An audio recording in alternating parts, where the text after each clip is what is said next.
तो hello YouTube family, कैसे हो? आई होप आप सब बढ़िया होंगे, मस्त होना भी चाहिए। दोस्तों, इससे पहले हमने भारतीय राज्य व्यवस्था का A to Z question discussion की है, जो आपके बिहार पुलिस के एग्जाम में आने की पूरी संभावना है, ठीक है।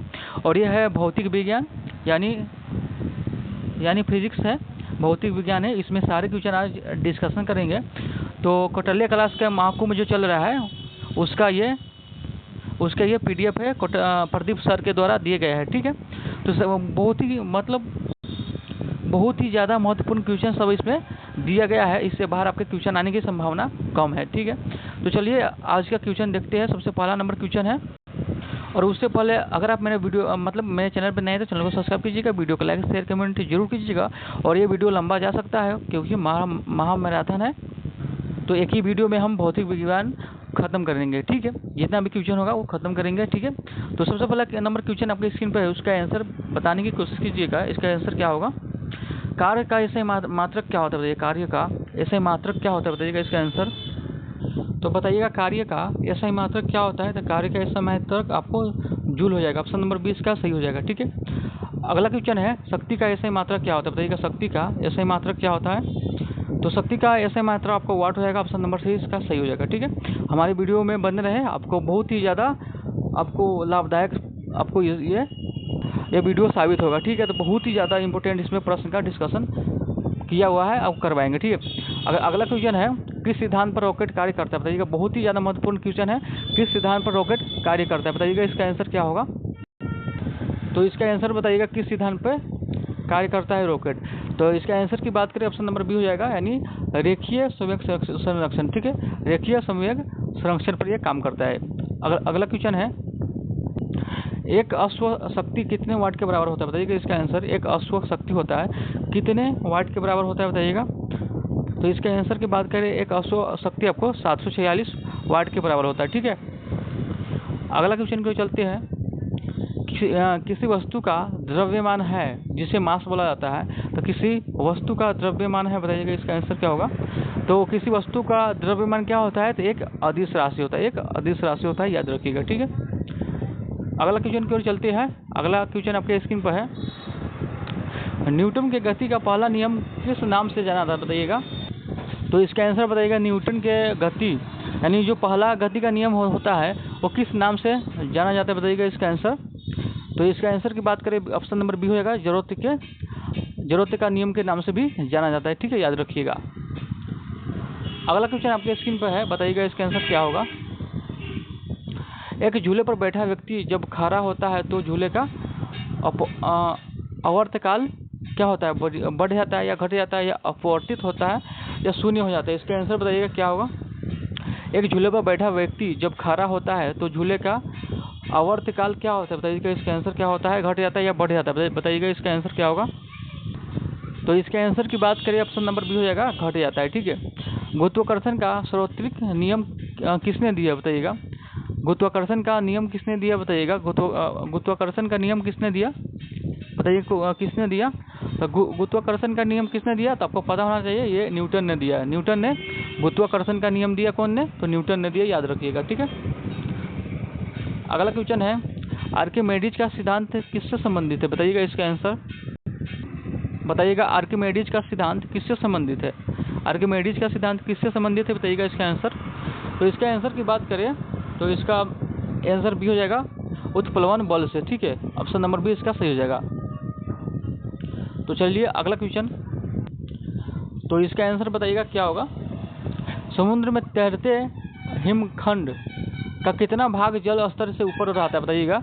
समुद्र में तैरते हिमखंड का कितना भाग जल स्तर से ऊपर रहता है बताइएगा। इसका आंसर क्या होगा। तो समुद्र में तैरते हिमखंड का कितना भाग जल स्तर से ऊपर रहता है। इसका आंसर बताइएगा। तो इसका आंसर की बात करें, इसका आंसर आपको हो जाएगा 1/10, यानी ऑप्शन नंबर ए सही हो जाएगा, ठीक है।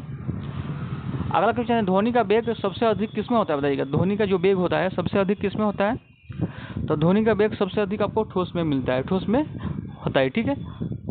तो अगला क्वेश्चन को चलते हैं, प्रकाश का वेग अधिकतम किस में होता है बताइएगा। प्रकाश का वेग अधिकतम किस में होता है। तो जितना भी इंपॉर्टेंट क्वेश्चन है आपको है भौतिक विज्ञान से आने वाला, सब इसमें दिया हुआ है, ठीक है। तो इसका आंसर बताइएगा, प्रकाश का वेग अधिकतम किस में होता है? तो प्रकाश का वेग जो सबसे अधिक होता है वो निर्वात में होता है। निर्वात में ऑप्शन नंबर ए सही हो जाएगा। ठीक है, अगला क्वेश्चन की ओर चलते हैं। तो इसका आंसर बताइएगा, चंद्रमा पर वायुमंडल न होने का कारण क्या है? बताइएगा, चंद्रमा पर वायुमंडल न होने का कारण क्या है? तो चंद्रमा पर वायुमंडल न होने का कारण हो जाएगा आपको आंसर ऑप्शन नंबर ए हो जाएगा, इसकी कम गुरुत्वाकर्षण शक्ति है। इसकी कम गुरुत्वाकर्षण शक्ति है। ऑप्शन नंबर ए इसका सही हो जाएगा। अगला क्वेश्चन हो गया आपके स्क्रीन पर, बताइएगा इसका आंसर क्या होगा। तो अगला क्वेश्चन आपको स्क्रीन पर बताइएगा, रेडियो धर्मिता का खोज किसने किया? बताइएगा इसका आंसर, रेडियो धर्मिता का खोज किसने किया? इसका आंसर बताइएगा क्या हो जाएगा। तो रेडियो धर्मिता का खोज किसने किया? तो ऑप्शन नंबर इसका सही हो जाएगा सी, हेनरी बेकरेल ने किया। हेनरी बेकरेल ने किया रेडियो धर्मिता का खोज। याद रखिएगा, बहुत ही इम्पोर्टेंट क्वेश्चन है। ठीक है, अगला क्वेश्चन आपके स्क्रीन पर 165 नंबर का आंसर बताइएगा, ऊर्जा संरक्षण का सिद्धांत क्या कहलाता है? बताइएगा, ऊर्जा संरक्षण का सिद्धांत क्या कहलाता है? तो ऊर्जा संरक्षण का सिद्धांत क्या कहलाता है? तो ऊर्जा तो न तो बनाया जा सकता है नहीं तो नष्ट किया जाता है। ये तो आपको पता होना चाहिए कि ऊर्जा न तो बनाया जा सकता है नहीं तो नष्ट किया जा सकता है। ऑप्शन नंबर इसका सी सही हो जाएगा। ठीक है, अगला क्वेश्चन है, पानी का अधिकतम घनत्व किस तापमान पर होता है? बताइएगा, पानी का अधिकतम घनत्व किस तापमान पर होता है? बताइएगा, 166 का आंसर बताइएगा। तो पानी का अधिकतम घनत्व होता है वो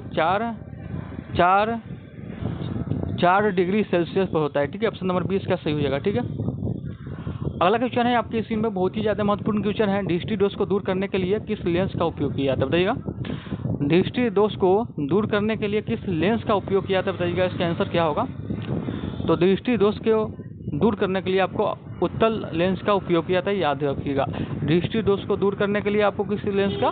तो उत्तल लेंस का उपयोग किया जाता है। याद रखिएगा। ठीक है, अगला क्वेश्चन है, निकट दृष्टि दोष को दूर करने के लिए किस लेंस का उपयोग किया था? बताइएगा, तो एक भी प्रश्न यहाँ से नहीं छूटेगा, ये आपको 100% गारंटी के साथ बोल रहा हूँ। ठीक है, निकट दृष्टि दोष को दूर करने के लिए किस लेंस का उपयोग किया था? बताइएगा इसका आंसर। तो निकट दृष्टि दोष को दूर करने के लिए आपको अवतल लेंस का उपयोग किया था। ऑप्शन नंबर ए इसका सही हो जाएगा। ठीक है, इंद्रधनुष बनने का मुख्य कारण क्या होता है? बताइएगा, इंद्रधनुष बनने का मुख्य कारण क्या होता है? बताइएगा, तो इंद्रधनुष बनने का मुख्य कारण होता है प्रकाश का पूर्ण आंतरिक परिवर्तन। ऑप्शन नंबर इसका सी सही हो जाएगा। ठीक है, प्रकाश का पूर्ण आंतरिक परिवर्तन। हीरा जो होता है, हीरा क्यों चमकता है? इसका आंसर बताइएगा, हीरा क्यों चमकता है? बताइएगा, तो हीरा है प्रकाश का पूर्ण आंतरिक परिवर्तन के कारण हीरा चमकता है। ऑप्शन नंबर सी इसका सही हो जाएगा। ठीक है, विद्युत धारा का एसआई मात्रक क्या होता है? बताइएगा इसका आंसर। तो विद्युत धारा का एसआई मात्रक क्या होता है? तो विद्युत धारा का एसआई मात्रक क्या होता है? तो विद्युत धारा का एसआई मात्रक आपको एम्पियर होता है। विद्युत धारा का एसआई मात्रक क्या होता है? एम्पियर होता है।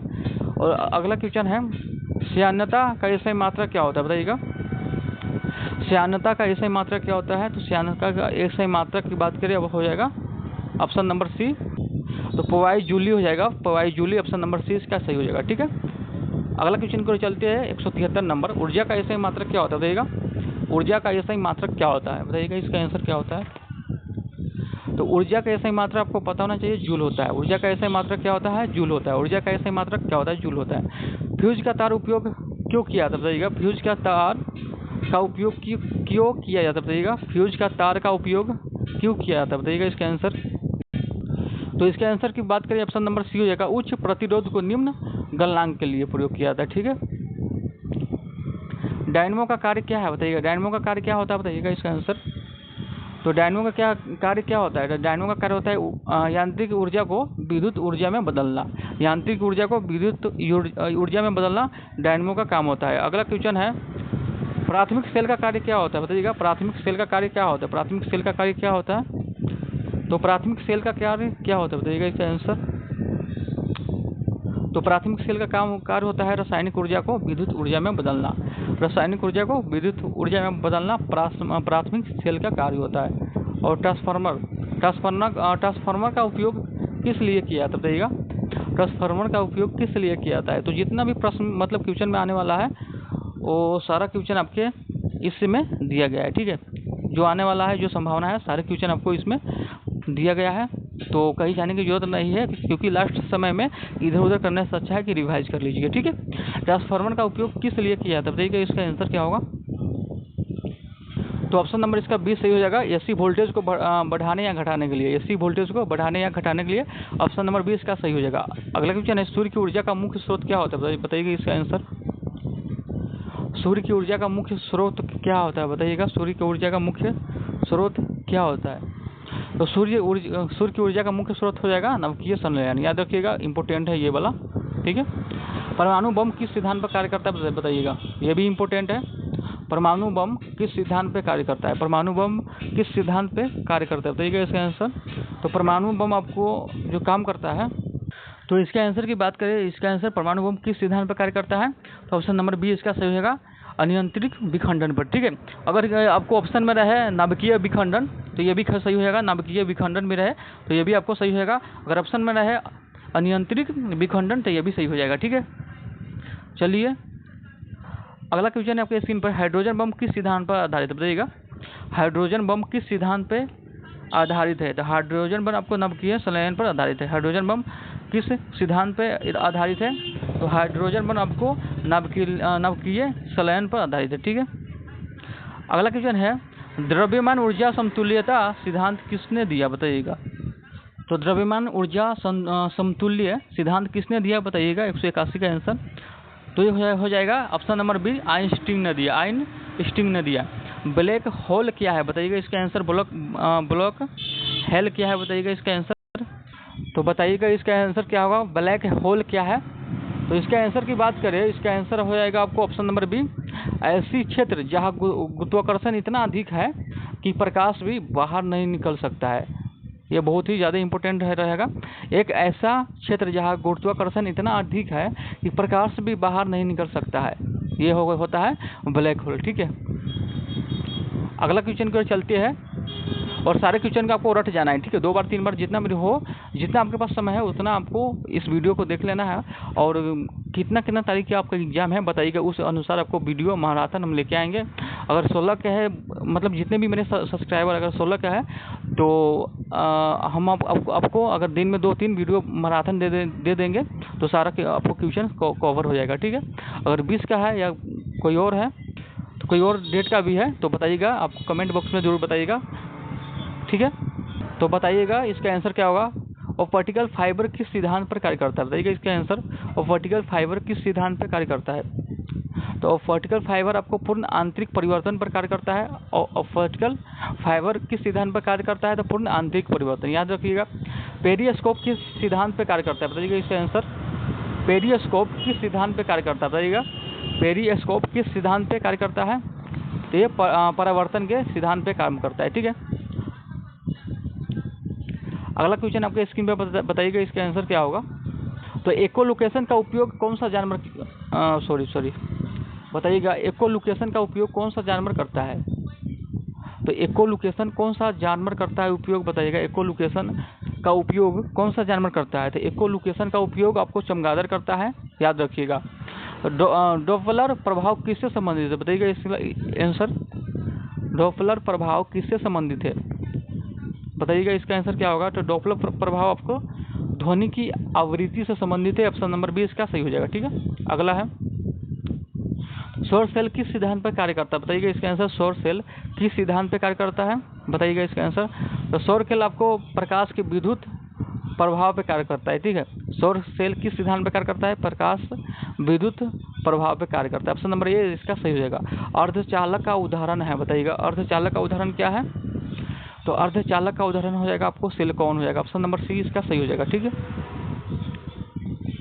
कोशिकत्व का उदाहरण क्या होता है, बताइएगा। कोशिकत्व का उदाहरण क्या है, इसका आंसर बताइएगा।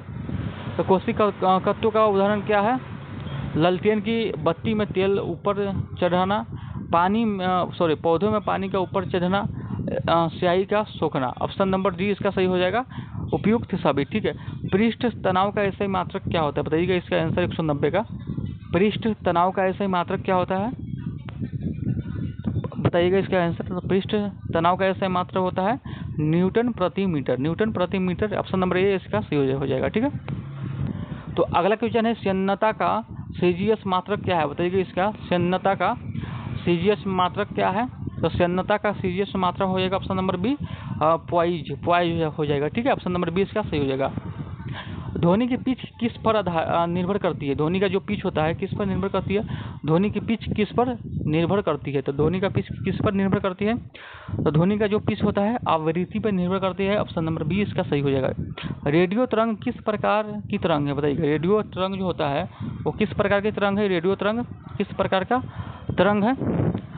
तो रेडियो तरंग आपको हो जाएगा विद्युत चुंबकीय तरंग है। विद्युत चुंबकीय तरंग है। ठीक है, तो इसका आंसर हो जाएगा विद्युत चुंबकीय तरंग है। ठीक है, चलिए अगला क्वेश्चन की ओर चलते हैं। प्रकाश विद्युत प्रभाव की व्याख्या किसने की थी बताइएगा। प्रकाश विद्युत प्रभाव की व्याख्या किसने की थी। प्रकाश विद्युत प्रभाव की व्याख्या किसने की थी बताइएगा। 194 के आंसर तो 194 का हो जाएगा आइंस्टीन ने की थी प्रकाश विद्युत प्रभाव की व्याख्या। ठीक है, ताप बढ़ने पर अर्धचालक की चालकता कैसी होती है। ताप बढ़ने पर अर्धचालक की चालकता कैसी होती है, घटती है बढ़ती है बताइएगा क्या हो जाएगा। तो तापमान बढ़ने पर अर्धचालक की जो चालकता है वो घटती है। ऑप्शन नंबर 20 का सही हो जाएगा। ठीक है, तो चलिए अगला क्वेश्चन को चलते हैं। परमाणु रिएक्टर में मंदक के रूप में किसका उपयोग किया जाता है बताइएगा। परमाणु रिएक्टर में मंदक के रूप में किसका उपयोग किया जाता है। तो परमाणु रिएक्टर में मंदक के रूप में किसका प्रयोग किया जाता है। भारी जल ब्लोरीन ग्रेफाइट यानी उपयुक्त सभी का प्रयोग किया जाता है। ऑप्शन नंबर डी सही हो जाएगा, उपयुक्त सभी का। ठीक है, परमाणु रिएक्टर में मंदक के रूप में किसका उपयोग किया जाता है। तो उपयुक्त सभी हो जाएगा इसका आंसर। अगला क्वेश्चन को चलते याद रखिएगा। तो अगला क्वेश्चन है कमरे में किस प्रकार के लेंस का उपयोग किया जाता है बताइएगा। कैमरे में किस प्रकार जो कैमरा होता है फोटो खींचने वाला उसमें किस प्रकार के लेंस का उपयोग किया जाता है बताइएगा इसका आंसर। तो कैमरे में आपको उत्तल लेंस का उपयोग किया जाता है। ऑप्शन नंबर बी इसका सही हो जाएगा। ठीक है, ब्लैक बॉडी रेडिएशन के अध्ययन किस पर सिद्धांत पर उत्पत्ति हुई है बताइएगा। ब्लैक बॉडी रेडिएशन के अध्ययन से किस सिद्धांत की उत्पत्ति हुई है बताइएगा। ब्लैक बॉडी रेडिएशन के अध्ययन से किस सिद्धांत का उत्पत्ति हुई है बताइएगा। इसका आंसर 198 है। तो इसका आंसर की बात करें बी हो जाएगा क्वांटम सिद्धांत। क्वांटम सिद्धांत इसका आंसर बी हो जाएगा। ठीक है, अगला क्वेश्चन है गुरुत्वाकर्षण नियतांक का विमीय सूत्र क्या है। विमीय सूत्र क्या है। गुरुत्वाकर्षण नियतांक का विमीय सूत्र क्या है बताइएगा। इसका आंसर क्या होगा। तो ऑप्शन नंबर ए इसका सही हो जाएगा। ठीक है, अगला क्वेश्चन की बात करें दूसर का एमकेएस प्रणाली में यंग के प्रस्थास्थता गुणांक की इकाई है बताइएगा। इसका आंसर क्या होगा। तो बताइएगा इसका आंसर क्या होगा। एमकेएस प्रणाली में यंग के प्रत्यास्थता गुणांक की इकाई क्या है बताइएगा। 200 का आंसर बताइएगा। तो हो जाएगा न्यूटन प्रति मीटर स्क्वायर। ठीक है, याद रखिएगा। अगला क्वेश्चन है 201 नंबर, याद रखिएगा। किसी वस्तु पर आरोपित बल और बल के कार्य करने के समय के गुणनफल को उस बल का अवयव कहा जाता है। तो वस्तु का डैश डैश परिवर्तन के बराबर होता है। तो किसके बराबर होता है। संवेग का बराबर होता है या वेग के बराबर होता है या द्रव्यमान या इनमें से कोई नहीं। तो बताइएगा 201 का आंसर बताइएगा क्या होगा।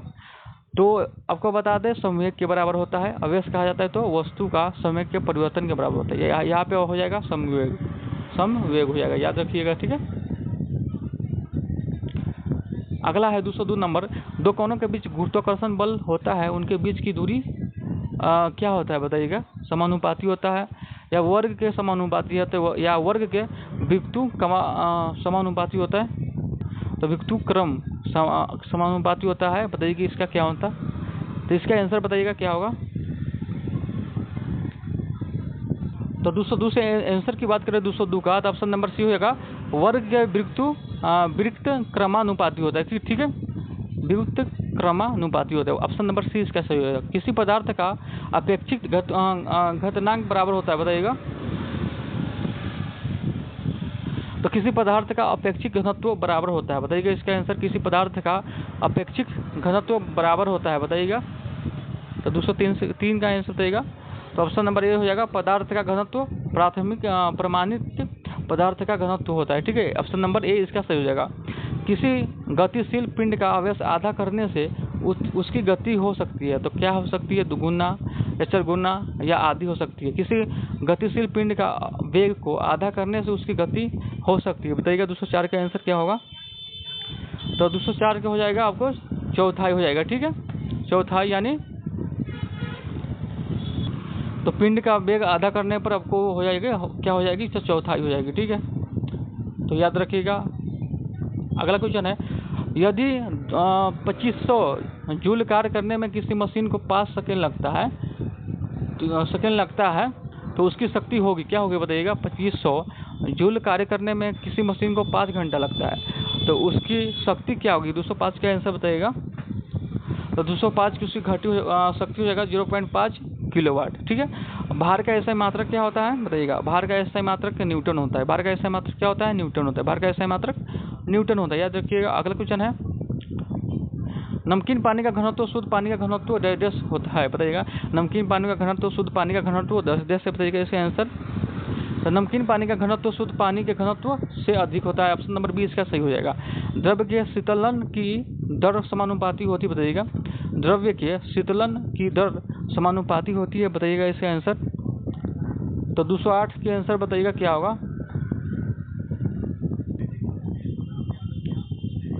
तो 208 के आंसर आपको स्क्रीन पर है, बताइएगा इसका आंसर क्या होगा। तो इसका आंसर आपको सी नंबर हो जाएगा, द्रव्य के परिवेश के ताप के बीच अंतर। द्रव्य के परिवेश के ताप के बीच अंतर। अगला क्वेश्चन है, सामान्य वायुमंडल का दाब होता है बताइएगा। सामान्य वायुमंडलीय दाब होता है बताइएगा 209 का आंसर। तो सामान्य वायुमंडलीय आपका होता है क्या, बताइएगा इसका आंसर। तो ये हो जाएगा 76 सेमी यानी पारे का। ठीक है, 76 सेमी हो जाएगा। ठीक है, याद रखिएगा। ध्वनि तरंग चल सकती है बताइएगा, किस में चल सकती है। ध्वनि तरंग किस में चल सकती है बताइएगा इसका आंसर। तो ध्वनि तरंग इसमें किस में चल सकती है। तो ध्वनि तरंग आपको द्रव्यमान के माध्यम से, किंतु निर्वात में नहीं। तो निर्वात में नहीं चल सकती है और द्रव्यमान के द्रव्यमात्मक माध्यम में चल सकती है। ठीक है, तो द्रव्यात्मक में चल सकती है। अगला क्वेश्चन की ओर चलते हैं, 211। तो 20,000 हर्ट्ज की आवृत्ति से अधिक आवृत्ति 20,000 हर्ट्ज की आवृत्ति से अधिक आवृत्ति के तरंग को कहते हैं बताइएगा। उससे अधिक यानी 20,000 से अधिक आवृत्ति की तरंगों को क्या कहते हैं बताइएगा, उससे अधिक। तो 211 का आंसर बताइएगा। तो 211 के आपको क्या बोलते हैं, पराश्रव्य तरंग बोलते हैं। पराश्रव्य तरंग बोलते हैं। ठीक है, निम्नलिखित में से सदिश राशि नहीं है बताइएगा। तो बताइएगा इसका आंसर, निम्नलिखित में कौन सदिश राशि नहीं है बताइएगा। तो निम्नलिखित में से सदिश राशि कौन नहीं है, तो पृष्ठ तनाव आपको सदिश राशि नहीं है। ठीक है, अगला, किसी वस्तु का वेग क्या है बताइएगा, किस पर निर्भर करता है किसी वस्तु का वेग। तो किसी वस्तु का वेग किस पर निर्भर करता है बताइएगा। तो किसी वस्तु का वेग आपको द्रव्यमान और वेग दोनों पर निर्भर करता है। किसी वस्तु का वेग होता है द्रव्यमान और वेग दोनों पर निर्भर करता है। ऑप्शन नंबर इसका सी सही हो जाएगा। ठीक है, किसी द्रव्य में किसी वस्तु को असंतः डुबाकर प्लवन करने के लिए वस्तु का घनत्व द्रव्य के घनत्व से होनी चाहिए, यानी बराबर होनी चाहिए, कम या अधिक। तो इसका आंसर बताइएगा 214 का क्या आंसर होगा। तो हो जाएगा इसके बराबर होना चाहिए। ऑप्शन नंबर 20 का सही हो जाएगा। ठीक है, जब किसी पिंड को ऊपर की ओर फेंका जाता है तो वो जैसे जैसे ऊपर की ओर जाती है बताइएगा। जब किसी पिंड को ऊपर की ओर फेंका जाता है तब वह जैसे जैसे ऊपर की ओर जाती है तो क्या वृद्धि होता है, क्या कमी होती है बताइएगा इसका आंसर 215 का। तो उसकी गति ऊर्जा में कमी होता है। ये तो बात सही है, किसी पत्थर को हम ऊपर फेंकेंगे तो उसका गति ऊर्जा है वो कम होते जाएगा। ठीक है, अगला क्वेश्चन, तो ध्वनि का प्रबलता निर्भर करता है, किस पर निर्भर करता है। ध्वनि का प्रबलता किस पर निर्भर करता है बताइएगा इसका आंसर। तो ध्वनि का प्रबलता उसके आयाम पर निर्भर करता है। उसके आयाम पर निर्भर करते हुए ऑप्शन नंबर ए इसका सही होगा। यदि किसी माध्यम में तरंग की आवृत्ति 10 हर्ट्ज तो 10 किलो हर्ट्ज हो तो उसका अपवर्त काल होगा बताइएगा। इसका आंसर क्या होगा। यदि किसी माध्यम में किसी तरंग की आवृत्ति 10 किलो हर्ट्ज हो तो उसका अपवर्त काल होगा, क्या होगा बताइएगा। 217 का आंसर बताइएगा। 217 का 0.1 सेकेंड होगा। ऑप्शन नंबर ए इसका सही हो जाएगा। ठीक है, अगला है, मानव नेत्र में किस प्रकार का लेंस पाया जाता है बताइएगा। मानव नेत्र में किस प्रकार का लेंस पाया जाता है। तो मानव नेत्र में उत्तल लेंस का उपयोग किया जाता है, उत्तल लेंस पाया जाता है। ठीक है, अवतल दर्पण में आवर्धिक काल्पनिक प्रतिबिंब बनने के लिए वस्तु का कहाँ रखा जाए बताइएगा। अवतल दर्पण में आवर्धित काल्पनिक प्रतिबिंब बनने के लिए वस्तु को कहाँ रखा जाता है? फोकस पर, वक्रता केंद्र पर, या वक्रता केंद्र और फोकस के बीच, या फोकस पर, या फोकस और ध्रुव पर। इसका आंसर बताइएगा। 219 का क्या होगा? तो 219 का आंसर ए हो जाएगा, यानी फोकस और ध्रुव के बीच, फोकस और ध्रुव के बीच। ठीक है। अगला क्वेश्चन 220 नंबर, हजामत बनाने के लिए प्रयोग किया जाता है। जो हजामत यानी बाल उल छीलने या दाढ़ी बनाने में, उसको बोलते हैं हजामत बनाने के लिए। तो हजामत बनाने के लिए किस दर्पण का उपयोग किया जाता है बताइएगा। तो बताइएगा इसका आंसर क्या होगा। जो हजामत बनाने के लिए उपयोग किया जाता है, तो उसमें किस दर्पण का उपयोग किया जाता है? तो ये इसमें अवतल दर्पण का उपयोग किया जाता है। ऑप्शन नंबर बी इसका सही हो जाएगा। ठीक है। जो हजाम होता है वो आपको अवतल दर्पण का उपयोग किया जाता है। ठीक है। अगला क्वेश्चन, ये आपको सूत्र बताना है। भी वस्तु की दूरी और यू प्रतिबिंब की दूरी भी संबंध है।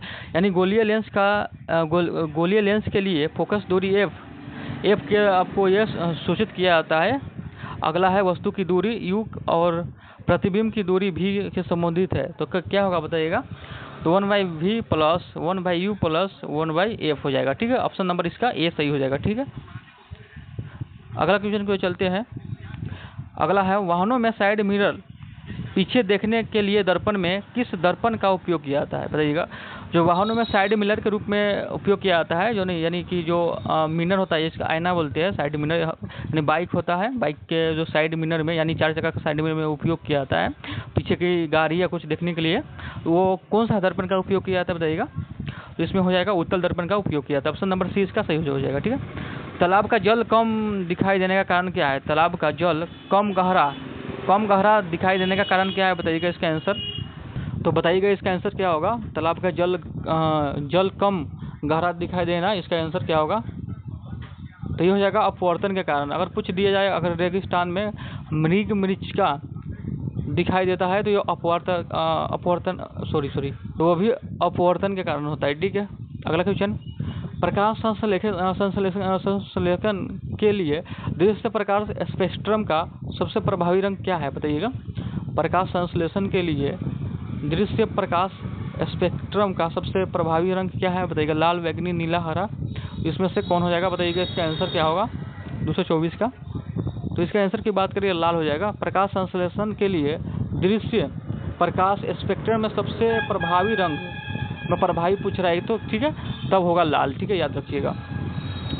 सामान्य नेत्र के रेटिना पर बनने वाला प्रतिबिंब होता है। जो सामान्य नेत्र के रेटिना पर बनने वाला प्रतिबिंब होता है कैसा होता है? वास्तविक या आभासी सीधा या आभासी उल्टा क्या होगा, या वास्तविक उल्टा। इसका आंसर बताइएगा। तो सामान्य नेत्र के रेटिना पर बनने वाला प्रतिबिंब आपको होता है वास्तविक और उल्टा होता है। वास्तविक और उल्टा होता है, याद रखिएगा। ठीक है।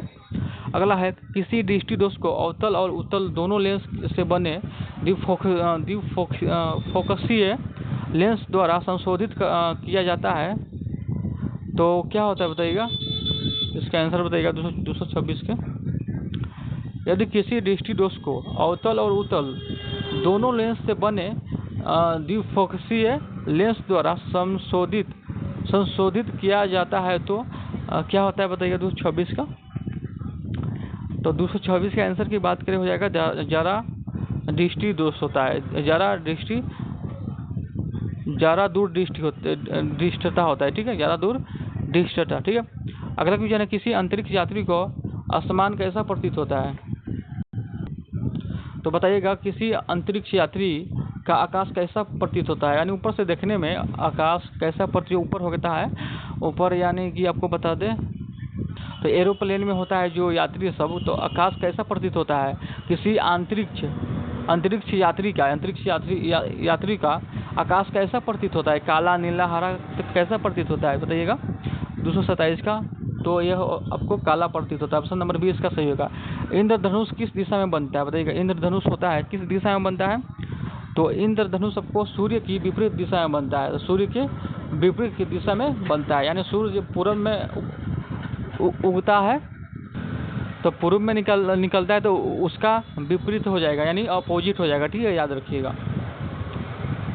तो अगला क्वेश्चन, एक कूलम्ब विद्युत आवेश में कितना इलेक्ट्रॉन सामान्य आवेश की तुलना होती है। तो एक कूलम विद्युत आवेश तो कितने इलेक्ट्रॉन में समाय आवेश की तुलना में होता है बताइएगा।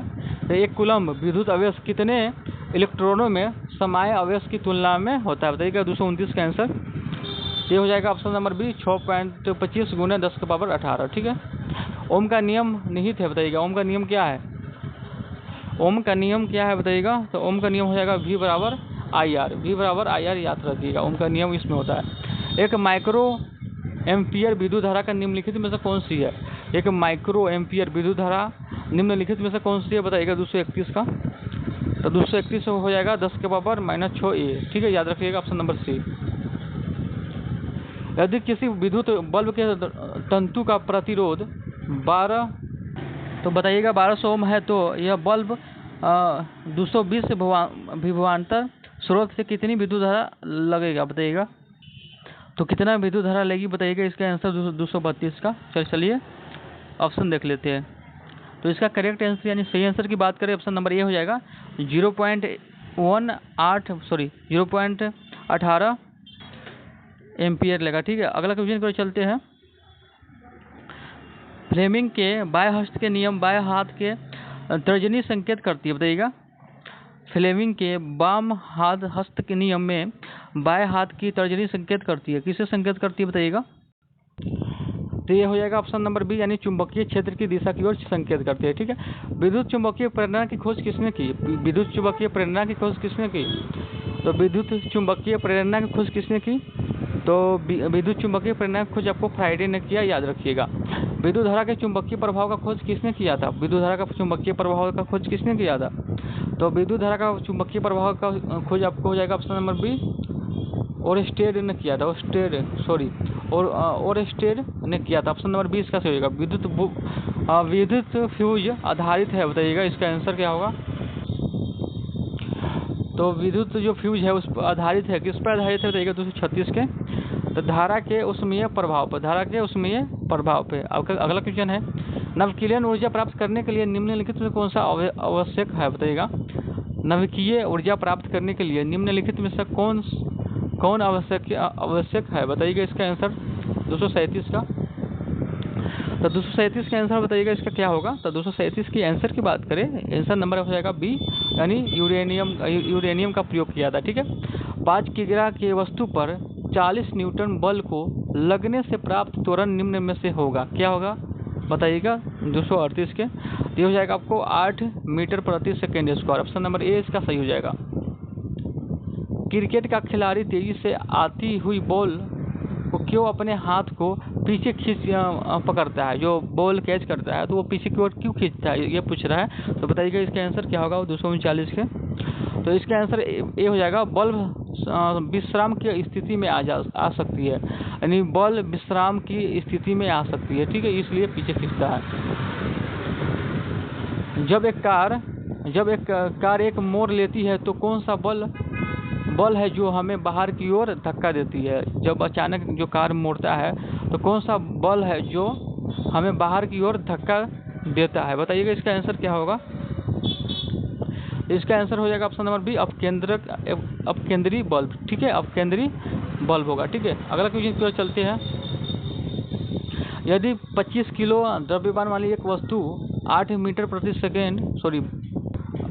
मीटर स्क्वायर के समान त्वरण के साथ गतिमान है तो वस्तु का लगाया गया बल क्या होगा? वस्तु द्वारा लगाया गया बल क्या होगा? 241 के। ये 200 न्यूटन हो जाएगा। ऑप्शन नंबर ए इसका सही हो जाएगा। ठीक है, तो ऑप्शन नंबर बी हो जाएगा 200 N हो जाएगा, 200 न्यूटन। ठीक है, अगला क्वेश्चन है, एक लड़के का भार पृथ्वी पर 600 न्यूटन है तो इसका चंद्रमा पर होगा। यानी एक लड़के का भार पृथ्वी पर 600 न्यूटन है तो चंद्रमा पर कितना होगा बताइएगा। 242 का। तो 242 का 100 न्यूटन हो जाएगा। ऑप्शन नंबर डी हो जाएगा। ठीक है, अगला क्वेश्चन पर चलते हैं। यदि हम भूमध्य रेखा को ध्रुव पर जाते हैं तो जी का मान क्या होता है बताइएगा। यदि हम भूमध्य रेखा से ध्रुवों पर जाते हैं तो जी का मान क्या होगा? तो जी का मान क्या घटेगा बढ़ेगा क्या होगा बताइएगा। तो इसका आंसर की बात करिए हो जाएगा बढ़ेगा। ठीक है, समुद्री पानी में जहाज नदी के पानी की अपेक्षा आसानी से तैरती है क्योंकि क्या? समुद्री पानी में जहाज नदी के पानी की अपेक्षा आसानी से तैरती है, यानी समुद्री पानी में जहाज नदी की अपेक्षा समुद्र में अपेक्षा आसानी से तैरती है समुद्र में। बताइए कि इसका आंसर 244 है, क्योंकि समुद्र के पानी का घनत्व अधिक होता है, क्योंकि समुद्र के पानी का घनत्व अधिक होता है। ठीक है, यदि लोलक की लंबाई 4 गुनी की जाए तो लोलक झूलने की समय अवधि होगी, क्या होगी, घटेगा, बढ़ेगा, क्या होगा बताइएगा। यदि लोलक की लंबाई 4 गुनी कर दी जाए तो लोलक की झूलने की समय होगी, बताइएगा इसका आंसर क्या होगा। तो ये 2 गुनी हो जाएगा, ऑप्शन नंबर बी इसका सही हो जाएगा। ठीक है, अगला क्वेश्चन है, जलते हुए बल्ब विद्युत बल्ब के तंतु का तापमान समान होता है, बताइएगा। जलते हुए विद्युत बल्ब के तंतु का तापमान समान होता है, कितना होता है। तो ऑप्शन नंबर डी इसका हो जाएगा 3000 डिग्री सेल्सियस से 3500 डिग्री सेल्सियस। 1 किलोवाट बराबर होता है, बताइएगा किसके बराबर होता है 1 किलोवाट। ये 1 किलोवाट किसके बराबर होता है। 1 किलोवाट आपको हो जाएगा 3.6 गुने 10⁻6 जूल। ठीक है, याद रखिएगा। 210 वाट में विद्युत बल्ब में 5 मिनट में लगभग कितने कैलोरी ऊष्मा उत्पन्न होगी, बताइएगा इसका आंसर। 210 वाट में विद्युत बल्ब में 5 मिनट में लगभग कितने कैलोरी ऊष्मा उत्पन्न होगी, तो हो जाएगा 1500, याद रखिएगा। ऑप्शन नंबर ए इसका सही हो जाएगा। ठीक है, अगला है 100 वाट के हीटर को 2 घंटे तक जलाने से कितनी ऊर्जा का खपत होगी, बताइएगा। 100 वाट के हीटर को 2 घंटा जलने से कितनी ऊर्जा का खपत होगी, बताइएगा। ये हो जाएगा 0.2 यूनिट। ठीक है, याद रखिएगा। रंगों के निम्नलिखित समूह में किस समूह के रंग सामान्यतः प्रकाश के प्राथमिक रंगों के रूप में जाना जाता है, बताइएगा। कौन सा रंग जो प्रकाश के प्राथमिक रंगों के रूप में जाना जाता है, 250 का आंसर बताइएगा। तो ये हो जाएगा लाल, हरा, नीला। लाल, हरा, नीला। तो आपको हो जाएगा LHN, याद रखिएगा LHN, यानी लाल, हरा, नीला। ठीक है, याद रखिएगा। निम्नलिखित में से किस कारण से पूर्ण आंतरिक प्रतिबिंब आपतन कोण क्रांतिक कोण से बड़ा होता है, घटित होता है, बताइएगा इसका आंसर। निम्नलिखित में से किस कारण से पूर्ण आंतरिक प्रतिबिंब घटित हो सकता है, बताइएगा। 251 का आंसर बताइएगा। तो 251 का बी हो जाएगा, यानी प्रकाश के हीरे से होकर वायु से गुजरने पर। प्रकाश के हीरे से होकर वायु में गुजरने पर। अगला क्वेश्चन है, फोटोन किसकी मूलभूत यूनिट है, बताइएगा। मात्रक क्या है, फोटोन किसकी मूलभूत यूनिट है, बताइएगा। फोटोन, ये ऑप्शन नंबर डी हो जाएगा, यानी प्रकाश का। इसका आंसर डी हो जाएगा, प्रकाश। ठीक है, याद रखिएगा। अगला क्वेश्चन को चलते हैं। तो अगला है, प्रकाश का रंग निश्चित किया जाता है, बताइएगा इसका आंसर। प्रकाश का रंग निश्चित किया जाता है तो किसमें, तरंगदैर्घ्य द्वारा, तरंगदैर्घ्य द्वारा। ठीक है, ऑप्शन नंबर सी इसका सही हो जाएगा। एक समतल अवतल लेंस में 1.5 अपवर्तनांक वाले कांच से बना हुआ है, उसके वक्रता फलक की वक्रता त्रिज्या 50 सेंटीमीटर है, तो लेंस की पावर होगी कितनी होगी लेंस की पावर। तो ये हो जाएगा -0.0, इसको क्या बोलते हैं, जिसे डायोप्टर बोलते हैं। ठीक है, ये प्रकाश का चाल निर्वात में इतना से है, तो कांच का निरपेक्ष अपवर्तनांक 1.5 है, तो कांच का प्रकाश की चाल कितनी होगी, कांच में प्रकाश की चाल कितनी होगी। प्रकाश का चाल निर्वात में 3 × 10⁸ मीटर प्रति सेकंड है, तो कांच का निरपेक्ष अपवर्तनांक 1.5 है, तो कांच में प्रकाश की चाल कितनी होगी, कांच में प्रकाश की चाल कितनी होगी, बताइएगा। तो ये ऑप्शन नंबर बी 2 × 10⁸ मीटर प्रति सेकंड। ठीक है, स्नेल का नियम निम्नलिखित में से संबंधित है। स्नेल का नियम निम्नलिखित में से संबंधित है, तो किससे संबंधित है, बताइएगा। प्रकाश का परिवर्तन से, प्रकाश के परिवर्तन का। किसी ताप पर फ़ारेनहाइट तापमानी का पाठ्यांक सेल्सियस तापमानी पाठ्यांक का दूना होता है, बताइएगा इसका आंसर क्या होगा। तो किसी ताप पर फ़ारेनहाइट तापमापी का पाठ्यांक सेल्सियस तापमापी के पाठ्यांक का दुगुना होता है, बताइएगा। 257 का आंसर ये हो जाएगा 160 डिग्री सेल्सियस। तो चलिए अगला क्वेश्चन आपके स्क्रीन पर, बताइएगा इसका आंसर क्या होगा। पानी का त्रिगुणात्मक बिंदु होता है, बताइएगा तो बताइएगा इसका आंसर क्या होगा। पानी का त्रिगुणात्मक बिंदु होता है, तो किसमें होता है, तो ऑप्शन नंबर सी इसका सही होगा 273। 0.16 केल्विन, ठीक है। 1 कैलोरी होता है कितना बराबर बताइएगा, 1 कैलोरी कितना बराबर होता है बताइएगा 1 कैलोरी। तो 1 कैलोरी आपको हो जाएगा 2.4 जूल। ऑप्शन नंबर बी इसका सही होगा। कोई द्रव्य उस ताप पर उबलता है जिस पर इसका वाष्प दाब होता है, बताइएगा। कोई द्रव्य उस ताप पर उबलता है जिस पर इसका वाष्प दाब हो जाता है, बताइएगा। इसका आंसर क्या होगा 260 का। तो 260 के आंसर की बात करें, ऑप्शन नंबर डी हो जाएगा, वायुमंडलीय दाब के बराबर होता है, ठीक है।